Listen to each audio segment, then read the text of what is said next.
Hello and welcome to the Movie Podcast. My name is Daniel. I am one of your hosts today, and there is nothing like a good feeling because joining me on the Movie Podcast to talk all about Nirvana, the band, the show, the movie is Shahbaz. Hello. And Anthony. What's up? I'm missing my fedora. I didn't bring it today.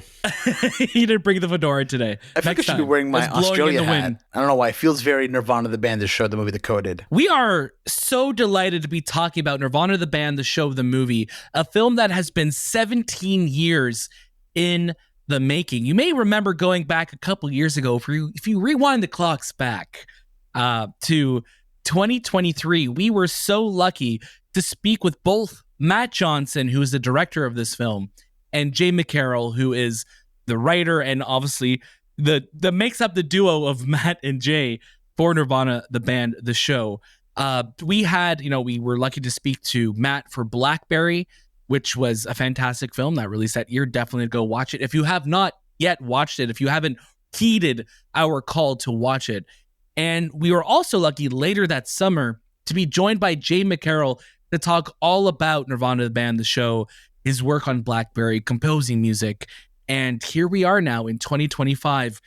The film is real. We have seen it after an absolutely astounding reaction earlier this year at South by. We are so excited to talk about what this movie is. Do not worry if you are a long-time watcher of Nirvana, the band, the show. We will not be spoiling any major plot points in this film, what happens.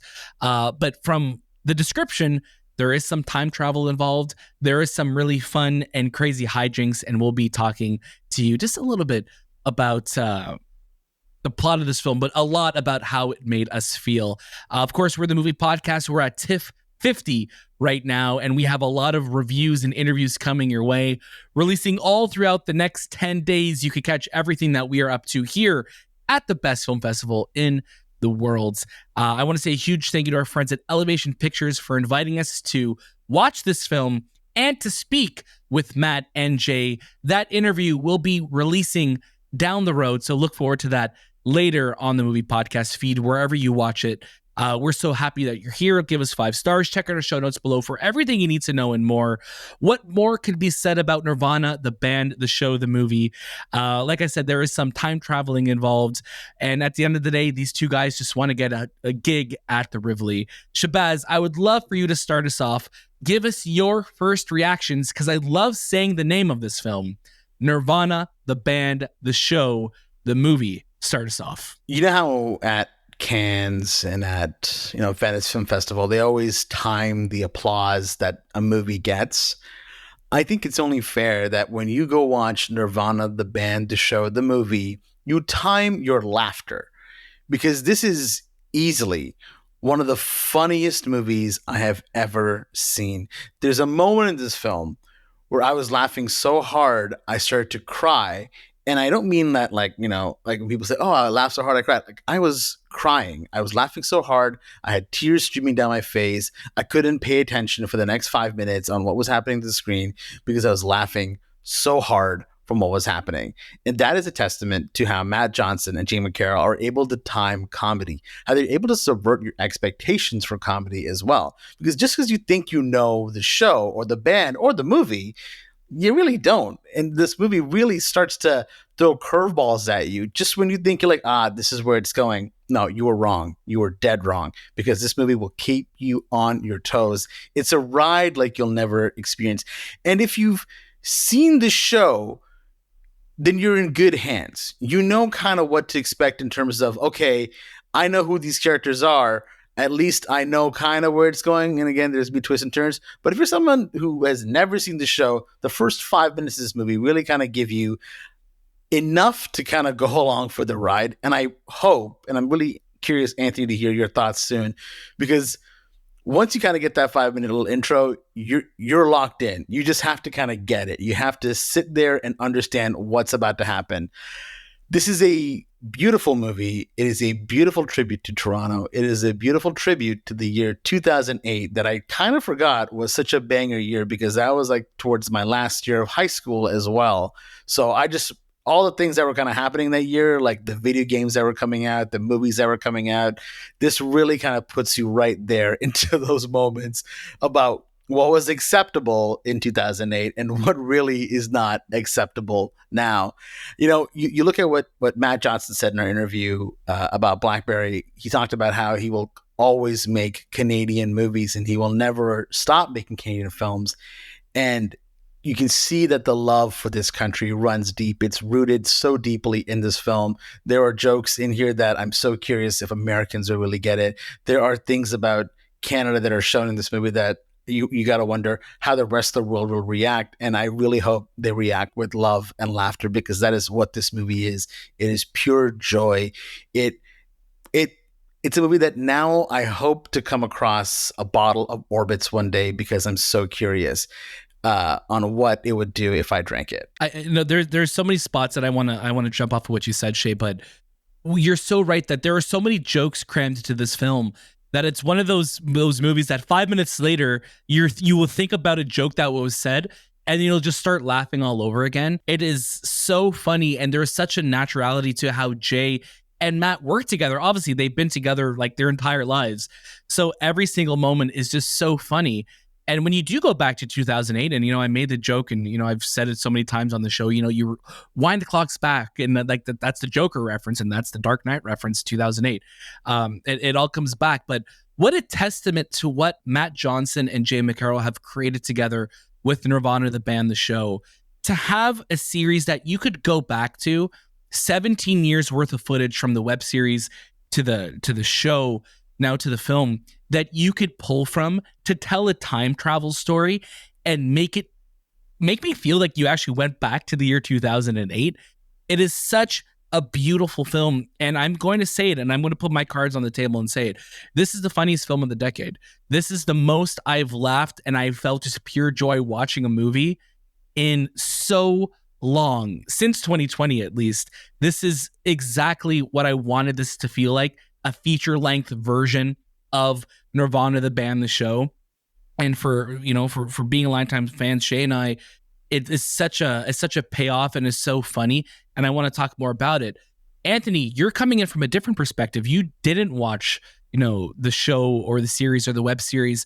So what was it like for you coming into this? Did you feel kind of overwhelmed? Did you ever feel lost, or did you feel like you were set, the expectations were set and you kind of went along for the ride? What we get from that first 5-minute sequence pretty much sums up what I believe this series is all about, and what you guys told me, and after researching it and doing all my stuff, like it really does a good job of summarizing all those web episodes as well as the CBC episodes, and leading into this movie, what these two characters are trying to do for the past 20 years or 17 years. So for me, I was more interested in what the story was, because it's always interesting to have a series go into a movie, right? Like you got The Simpsons. What are you going to tell me in a movie that I don't get in the episodes?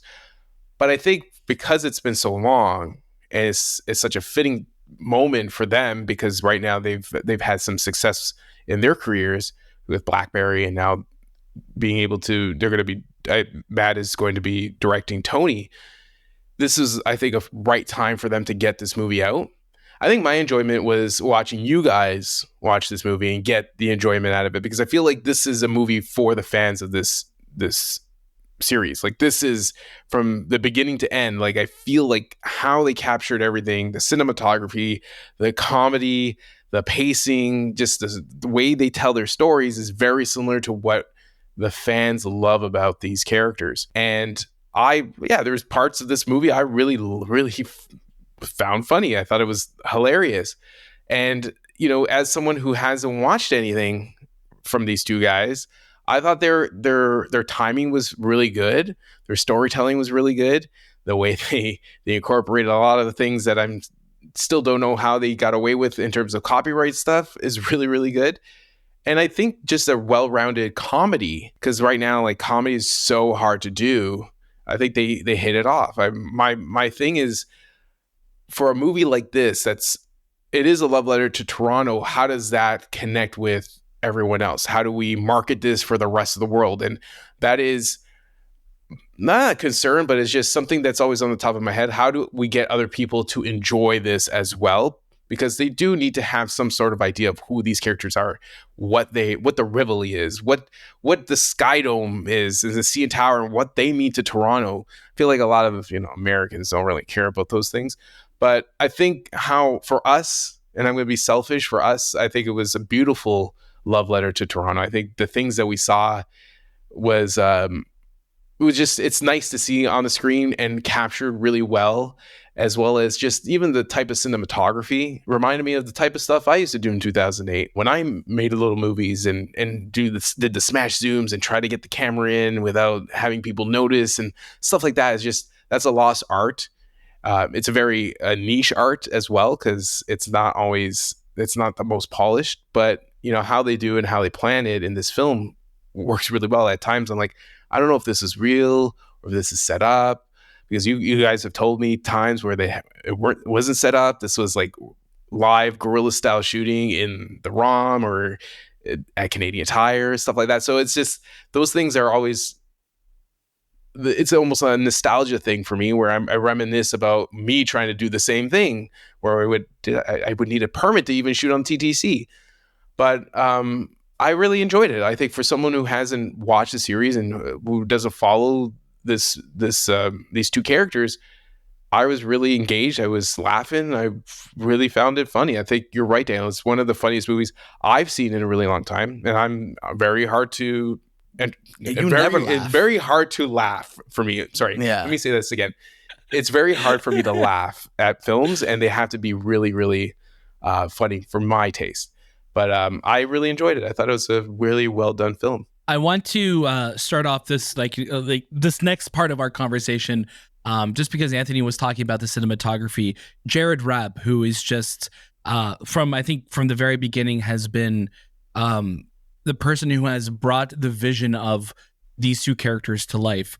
Cinematographer for Nirvana the band, the show, also did Blackberry, and it's so interesting when you go back and watch Blackberry how he was able to preserve those smash zooms and that that identity that we know so much from Nirvana the band, the show, and bring it to the big screen, bring it to a feature film. And then obviously he's all over this film because he's just as much a part of the gang as Matt and JR. But it's just I love that Toronto got to be Toronto, and that was always something that was true in all of Nirvana the band, the show. The Rivoli is in Toronto. It is on Queen Street. It is part of the city. This is a city that is playing itself, and I really hope that people could take Toronto for what it is in Nirvana the band, the show, the movie. It is part of the DNA of these two characters. It is a character in itself. And to go to places like the top of the CN Tower, to go to, a Canadian Tire on Yonge and Dundas, or to ride a streetcar, that's the quintessential Toronto experience. I was legit thinking we're definitely in the background at some point when they were shooting this. We saw Matt and Jay shooting this. We bumped into them on Queen West when they were doing this, and we were talking to them for a little bit. So it's like we exist in this world somewhere, right? And that's what's so fun about watching this, is because we're on Queen Street West all the time, and like to be there and to see it on the big screen and just to see it that way, there's such a pride in that. And I love that Matt Johnson and obviously in Jay McCarrol aren't afraid. Like they could have easily been like, oh, Nirvana the band, the show goes to New York City, or they go to LA, and they could have taken it on the road. And guess what? It would have been friggin' hilarious too, because they find a way to make it work. But they kept it to their roots. The Rivoli is where they want to play. It's not like the Hollywood Bowl. This is this little club here that they want to play. And I love that they kept that through the web series, through the TV show, and now through the film, that is still the ultimate goal for them. And I think when you look at, what Matt and Jay are able to do in terms of references, each episode of the show kind of feels like an episode of The Simpsons, where you have, these characters being put into a situation or a scenario, and you're kind of wondering, how are they going to get to the very end? Because the scenario at the end is almost so unrelated to that beginning, while it's just full of film references. They are, Matt and Jay are lovers of film. They're lovers of music. The taste is identical to ours. This movie is, again, I don't know how they do it, but they're really taking on Back to the Future. They're really taking on a lot of Robert Zemeckis movies. They're taking on a lot of different films that kind of come in and come out, like Home Alone, etc.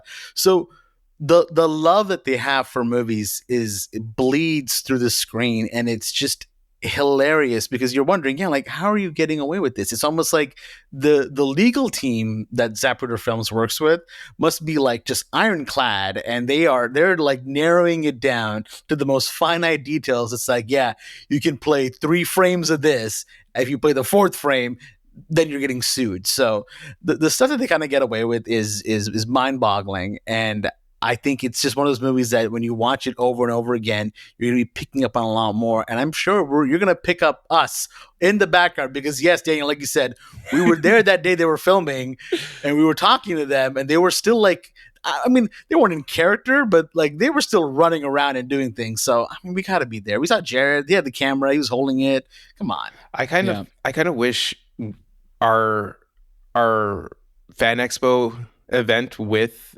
Jay was somehow tied into it, because it's just such it's a controlled environment in the sense that we were running it, but it would have been so random, and he was on the platform where it was like this event, like it would have been such a funny Imagine we were in it though sequence. We were watching a press screening of this and we're like, we're in this? What the heck? I'd have been dying. Oh man, that's what Jay talked about the movie. Matt, Jay, please let us know. You know, we're available. We'll do it for free. But yeah, I mean, this is also one of those rare films, and I know this is like an awful thing to say, one of the rare films that everybody stayed through the credits to watch as like to pay the respects almost. And I think we were joking that the list of copyrights in this film is like as long as like a Marvel VFX movie, because it's just like they're just referencing everything. Because again, if you go and watch the show, it's insane what they're able to get away with filming inside of a movie theater for Force Awakens opening night. It's like it's magic what they're able to pull off in that series, and to see it on the scale of a movie, to take things to heights that they've never gone before. It is a magic trick. There's no short of a magic trick what Matt and Jay were able to pull off for this one. I just think that these guys, multi-talented people, Jay being like a musician and a composer, Matt being this director, and both being actors, like, and being able to just be funny and tell a story. I think when you have talent like that, you just can't waste it. And thank God they did a film like this. I think they took advantage of what they had and made it happen. And I think all the people who were involved saw it and said, let's go with it. For longtime lovers of, you know, of the Wii Shop Wednesday, I think you'll have some good news coming your way.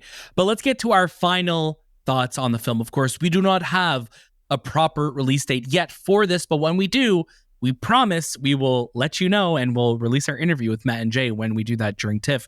But Shahbaz, please start us off. Give us your final thoughts on Nirvana, the band, the show, the movie. If you weren't a fan of Nirvana, the band, the show, before watching this movie, you will certainly be a fan after. I can guarantee you that.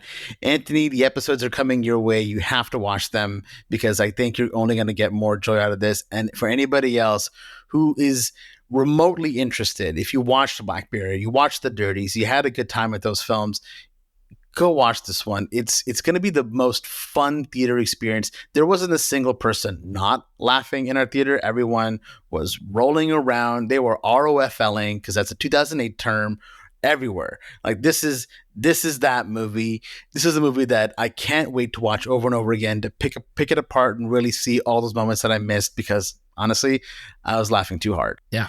Nirvana, the band, the show, the movie, funniest film of the decade. I cannot imagine how electric the Midnight Madness premiere for this is going to be. And I really hope that the boys are able to get a deal to get the episodes out and accessible for everybody to watch, because, you know, they were on CBC Gem and they were on Vice in the States, and, you know, get them accessible on a streaming platform. Whoever picks them up, or just make them properly available on iTunes. You need to watch this show. You need to watch this film.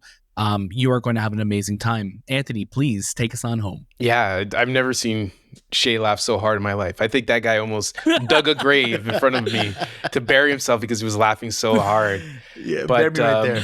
yeah, like it's a great film. Like for someone who hasn't followed the series, I was laughing and I found enjoyment out of it. But I think for me it was really the connection to Toronto and how much they cared about showing that on the big screen and getting that out to the rest of the world and hopefully the rest of the world.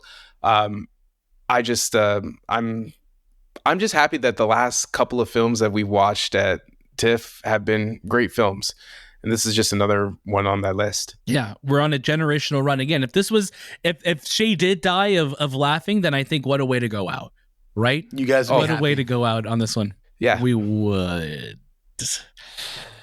That was the movie podcast review of Nirvana, the band, the show, the movie. Of course, we have lots more coming from TIFF 50, interviews, reviews, and whatever else we get up to. Make sure you're following us on socials to see all of the fun stuff that we are getting up to. Everything you need to know is in the show notes below.